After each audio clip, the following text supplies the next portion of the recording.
Hi, I'm Greg with SNORR here with Jon. We've recently been out on a unique recovery, broken tie rod out at Rocky Gap. And as we drive in here, it's kind of an interesting one. You know, we talk about technical recoveries, and you think of technical recoveries requiring multiple winches, multiple vehicles, extreme angles, potential rollovers, or things that have rolled over. However, in this particular case, we've got a technical, but it's a repair. The vehicle's actually just half a mile up onto Rocky Gap from Red Rock Canyon. You're going to see here in just a second, we're going to be driving up the road. Jon actually heads up the road in front of us to find the vehicle, make sure we can get some more vehicles up there. But this was actually kind of an interesting call, Jon. This pulled together a bunch of resources that we don't always see.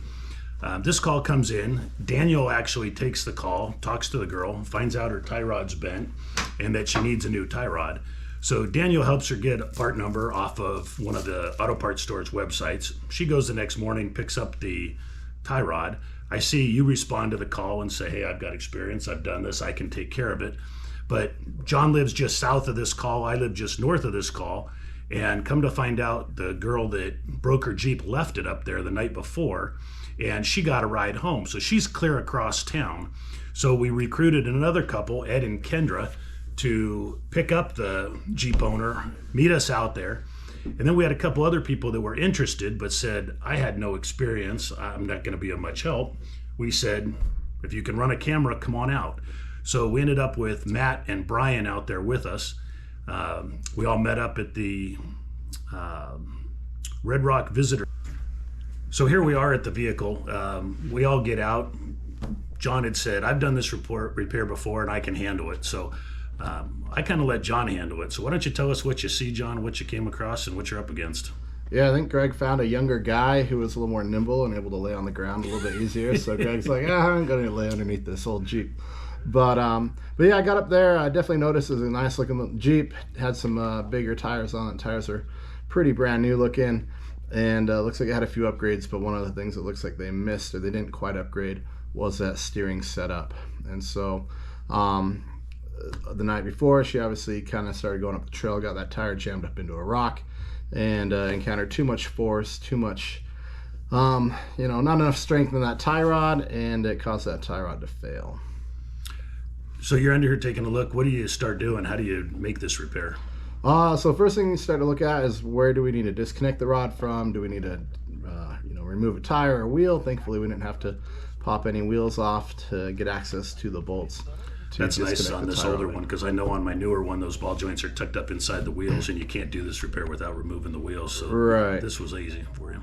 So yeah, I had to figure out what size bolt it was, kind of jumped in and out there and found the right socket to fit that and pop those little ends off. So it's been a while since I worked on a TJ, and that was some pretty small some small equipment there from that stock steering. That's good thinking, though, carrying a can of PB Blaster, some penetrating lube there to get everything off and apart. I wouldn't have thought about that. I'd have showed up with a bigger hammer. I've done a lot of trail repairs, and I found that carrying a couple of those things around is it's been very helpful.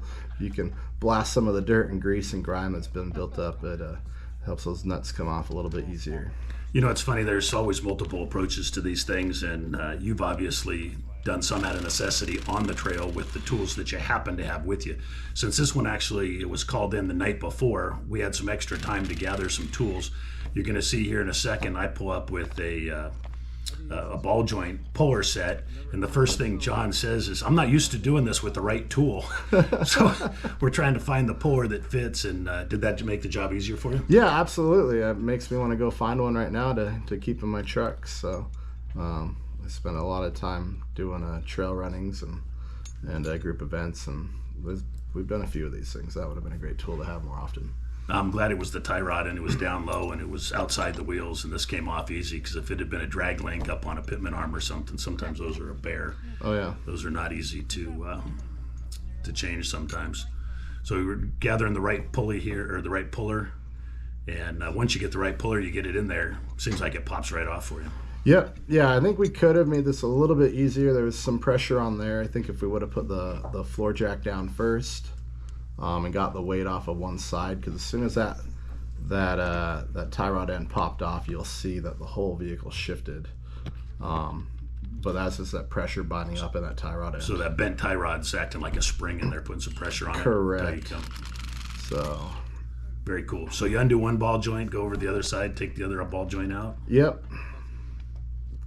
As far as trail repairs go, where does this rate on a scale of 1 to 10? Is this on the easier side or more difficult side? If you have the right parts, this is a pretty simple repair in all reality. It just took, we could have done it with hand tools. The owner of the Jeep said they recently had a bunch of work done on this Jeep and the suspension, and some of these parts were actually pretty loose, looser than what I thought they would have been. So I think that's one thing that if you do a repair, you do an upgrade, make sure you do that 500 mile, go back and check all your bolts and make sure your bolts are torqued down, because a lot of these components were actually looser than they should have been. So, you know, we've heard the saying, anything is only as strong as its weakest link. And you mentioned big tires, big wheels, lift kits and stuff. This looks like a stock tie rod, and obviously she found the weakest link in this point. But are these often parts that people upgrade? Yeah, absolutely, for sure. If you add bigger tires, you got to add a bigger steering for it. If you have that little tube like this, almost seemed like a little piece of electrical conduit. That's what I was telling somebody the other day. It looked like a piece of EMT from Home Depot. Yeah. So small.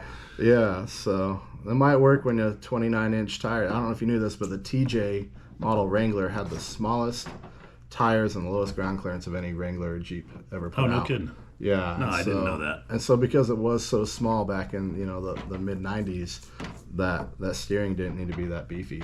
But you throw a 35-inch tire on there, you're going to quickly turn that steering into a boomerang. You know, it was interesting talking to the girl while you were making this repair. She was telling us that she'd recently come out to the West Coast from Georgia, and she was talking about mud. And being a Jeep guy myself, I started talking about airing down for a larger traction footprint on the ground as well as better comfort.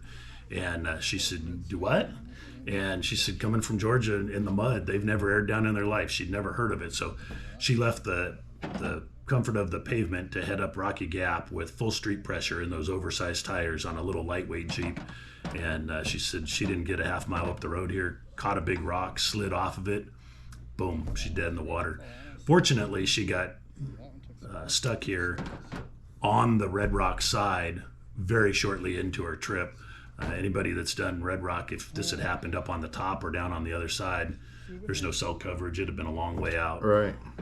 Yeah, this is a really popular section of that area, so there's always foot traffic, and you're not too far from the parking lot. So thankfully, she didn't have to get into more of an emergency situation.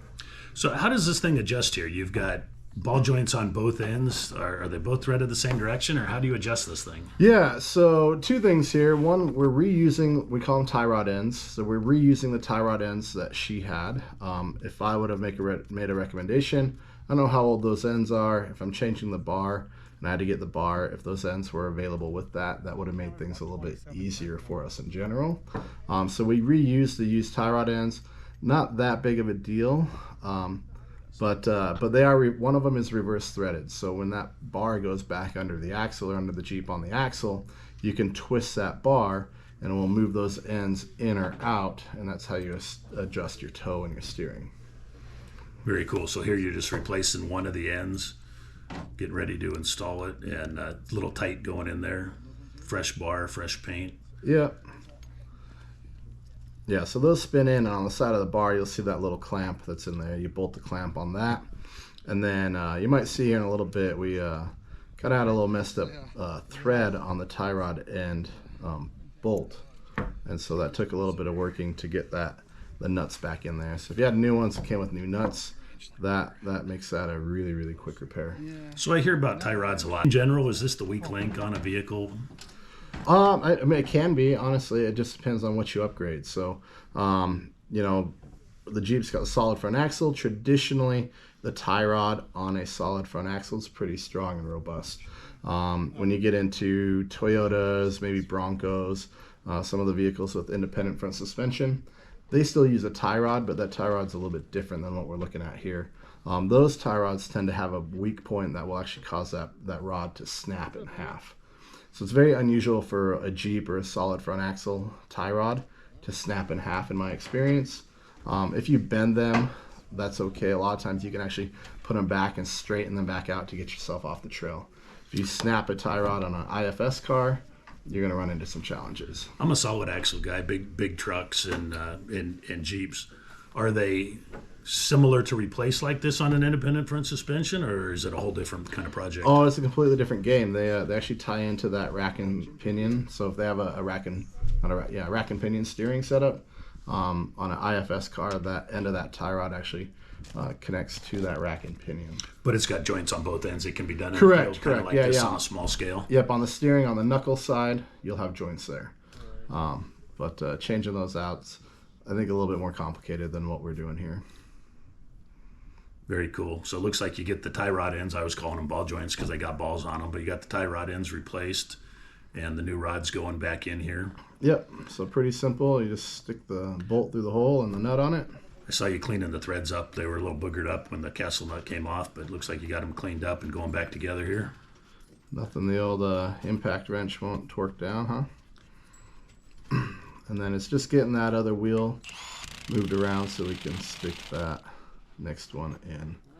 So when you put those tie rod ends in, I mean, you just kind of eyeballing it, just get it on there, and then you adjust the toe on this thing after the fact? Yeah, you could go through and count like where you take it off, how many threads are exposed, maybe get a rough estimate of how much you need. But definitely I'd recommend if you do a change, you can do a field alignment with a tape measure, which I think we're going to show here in a second. But once you get that, I definitely recommend getting back into town. And it almost looks like these guys have done this job before. This isn't the first time. No. But in all reality, this is a pretty simple trail fix. And especially having the new bar there, it made it really simple. So you reuse tie rod ends, reuse the castle nut, and it looks like somebody had some new cotter pins here for you in a second to put this thing back together. So really, I mean, you call it a temporary trail repair, but other than a factory alignment, she's really good to go, isn't she? Yeah, it's all back to normal other than just being aware that that bar is definitely a weak link with that suspension and tire setup. So if she wanted to keep exploring and doing those things, airing down is going to be helpful. Understanding how your differential works, if it's an open differential, and where you're going to gain a lot of resistances and forces that could, cause a negative effect to the performance of your vehicle. I think it comes down to modifying yourself as a driver and educating yourself as to what things will work and what things you might want to avoid. It's interesting you say that something about educating yourself as a driver, because you actually do teach some off-road driving classes, don't you? Yeah, I do. It's my full-time job. I get to help teach people how four-wheel drive works and spatial awareness and all of that. And then you get to go out after hours and help fix broken stuff and get people go back home. I just can't get enough, I guess. The cool thing about this was I think we met out there at about noon, and it took us, 20, 30 minutes to drive through Red Rock and get up to it. The repair itself, I don't think, was another 30 minutes. If I remember right, we were back on the road by 2 o'clock on Christmas Eve, so you saved the day. Everybody got home for Christmas, and Santa's sleigh got fixed. Yeah, not a bad day of helping somebody out, and it was a beautiful day, too. You couldn't have asked for a better day to be out in the mountains. So... All right, so you're all buttoned back up here, and I think we got wheels pointing left and right, and we're going to try to square this away. So what is a field adjustment here? Do you know? So generally, we look to, I don't know if you're familiar with toe in, toe out, but basically, are your wheels straight ahead? Are they towed out? Or are they towed in? And for most of us with a solid front axle, we kind of like to have about a quarter, eighth inch towed in or so. And so if you measure the front of the axle, or the tires in front of the axle, the tires behind the axle, you can get a measurement, and what you're trying to do is split that difference with the front measurement just about a quarter inch, maybe an eighth inch tighter on the inside.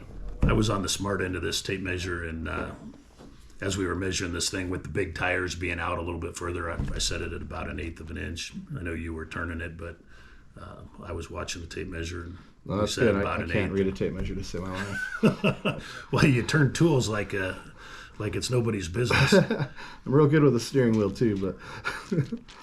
So you mentioned that as you turn this rod, there are reverse threads on the two ends, so it either sucks both tires in or stretches them back out. So you're just going to turn this rod until you get the measurement you want.